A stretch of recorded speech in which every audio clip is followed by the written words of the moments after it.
90 మంది అధికారులు దేశాన్ని నడుపుతుండ్రు. ఇందులో ఒక్కరే ఆదివాసీ, 3 బీసీలు, మరో 3 దళితుల వర్గానికి చెందిన వాళ్ళు. మేం కులగణన ఆర్థిక సర్వే చేపట్టాలని నిర్ణయించాం. రైతులకు ఎంఎస్పీ రుణమాఫీతో ఉపశమనం, కుల ఆధారిత రిజర్వేషన్లపై 50% పరిమితి తొలగిస్తాం. కాంగ్రెస్ అగ్రనేత రాహుల్ గాంధీ మాట్లాడిండు. 90 మంది అధికారులు మాత్రమే దేశాన్ని నడుపుతున్నారని కాంగ్రెస్ అగ్రనేత రాహుల్ గాంధీ అన్నారు.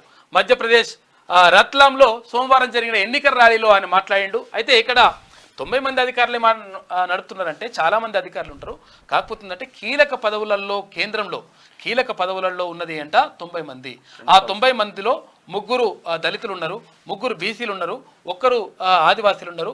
ఈ 3 1 అంటే 7 కాకుండా ఇంకా ఎంతమంది 83 మంది 83 మంది మొత్తం కూడా అగ్రవర్ణాలకు చెందినటువంటి వాళ్ళే ఉన్నారు. దీనివల్ల ఇక్కడ సమతుల్యత దెబ్బతింటది. కాబట్టి కులగణన జరగాలి, ఎవరికి ఎంత వాటా ఉంటే అంత వాటా రావాలని చెప్పేసి అక్కడ రాహుల్ గాంధీ చేసినటువంటి వ్యాఖ్యలు ఇప్పుడు ప్రధానంగా చర్చనీయాంశంగా మారినాయి.